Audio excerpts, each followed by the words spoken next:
Welcome to the tutorial for the LowStressLife Savings Tracker spreadsheet. Firstly, thank you so much for purchasing this spreadsheet. I hope you'll have a lot of fun using it and also that it will help you on your journey to better finances. There is also a full written tutorial in the PDF guide.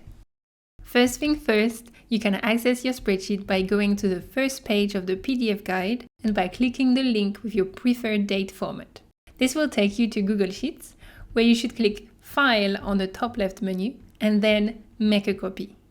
This will allow you to save your own version of the spreadsheet.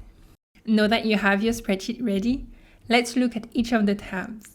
There is a tab to choose your currency and categories, a tab to set up your savings plans, a tab to record your savings contributions, an overview dashboard, and a dashboard showing you your detailed savings data by category. Before we start customizing the spreadsheet, I have 3 very important and quick recommendations. Firstly, please only fill in the cells with a colored background. That means this set of cells, these cells, and these cells. All of the other cells and graphs are automated and there is no need to change them.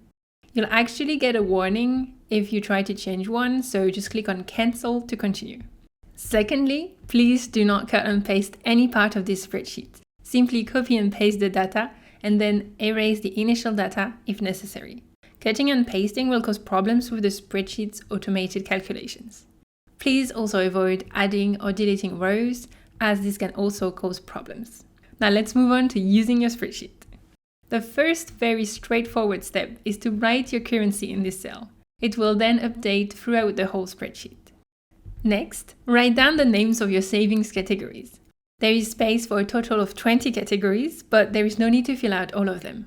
In this example, I will enter 9 savings categories in order of importance to me. I will add 2 big purchase categories, 2 lifestyle categories, 4 big projects, and 1 financial category.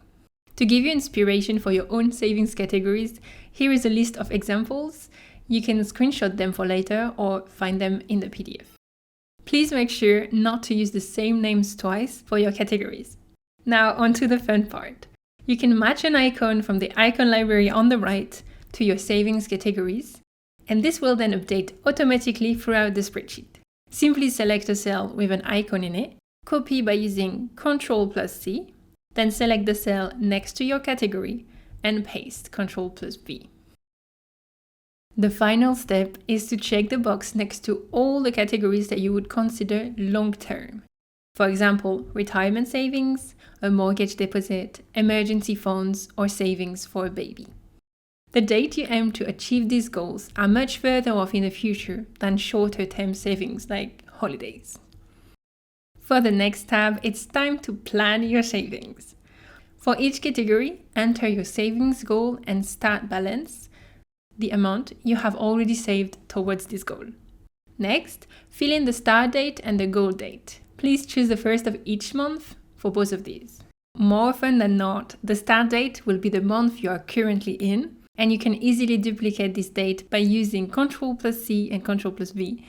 Though please in this case, don't drag the corner down to copy cells.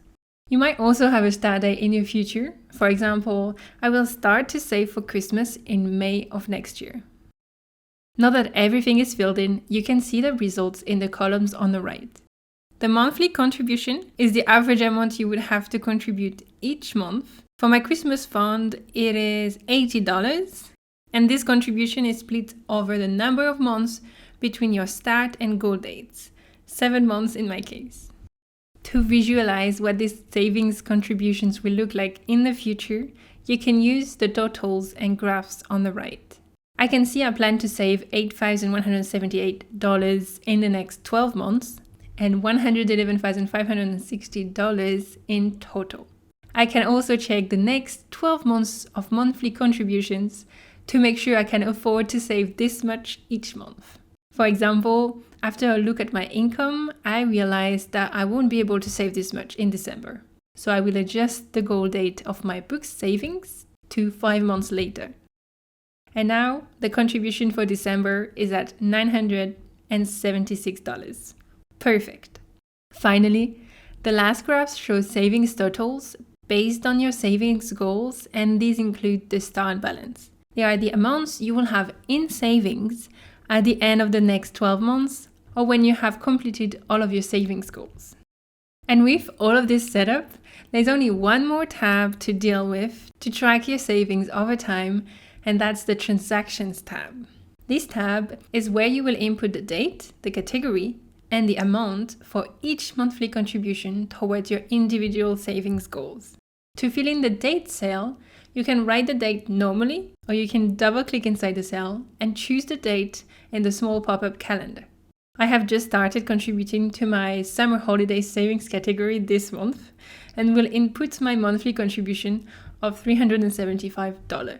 Near the top of the Transactions tab, you will find reminders of how much you need to save towards each category to be on track by the end of this month.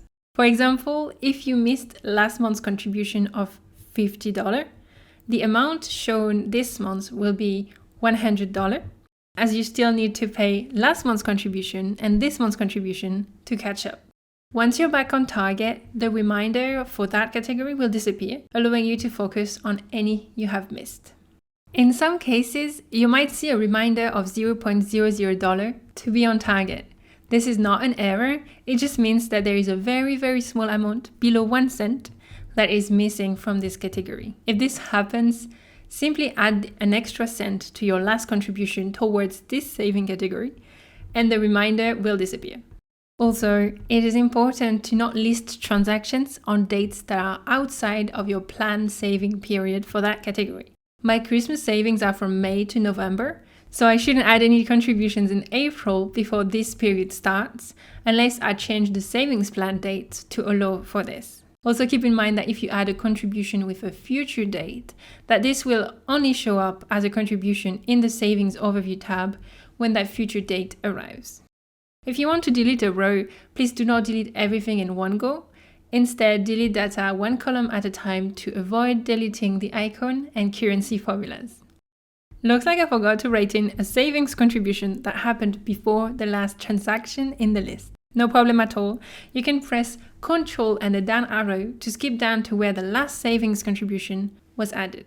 You can then write in the transaction normally and then order the whole table by date. To do that, click on the triangle in the date title and choose Sort A to Z.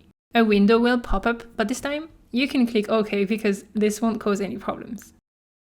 You can copy and paste data from other Excel or Google Sheets into the Transaction tab, but to avoid any problems, please copy and paste any copied data column by column and click on the option Paste Values Only instead of the normal paste options. And lastly, for this tab, the category column is case sensitive, so you will need to write in categories exactly the same as the categories in your Category tab or choose from the drop-down list.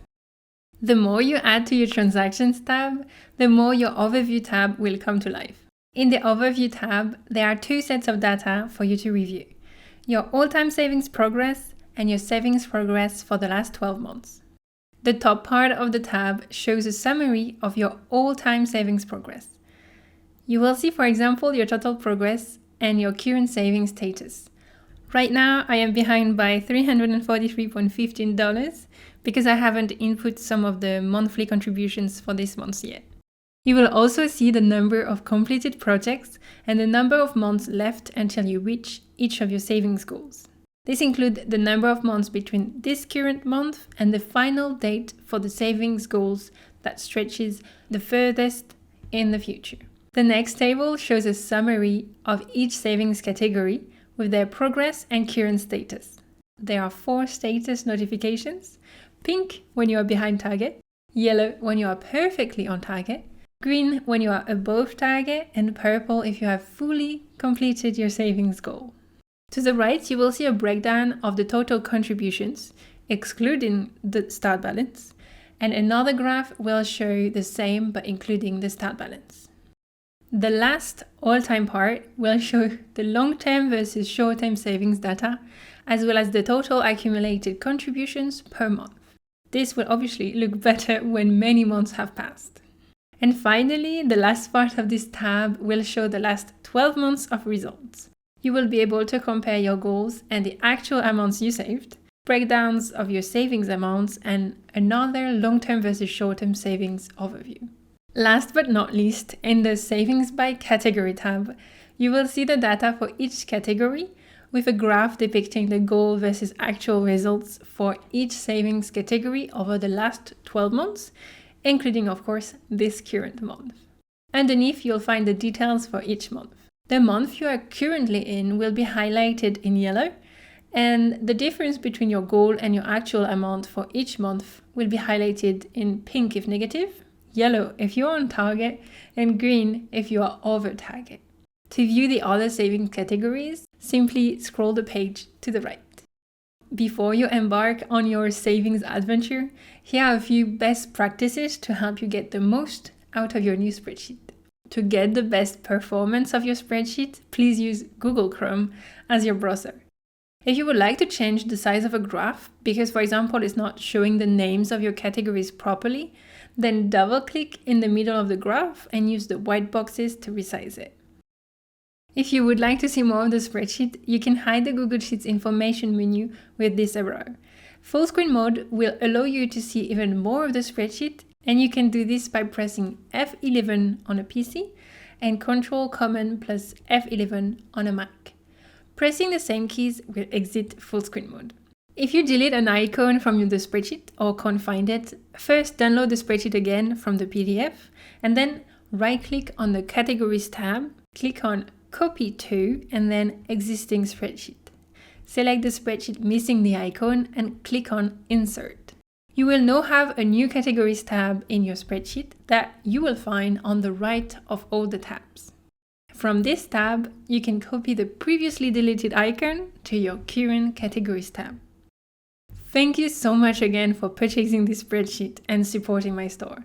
If you enjoy using the spreadsheet as much as I loved creating it, please leave me a review on Etsy, and in the meantime, happy saving!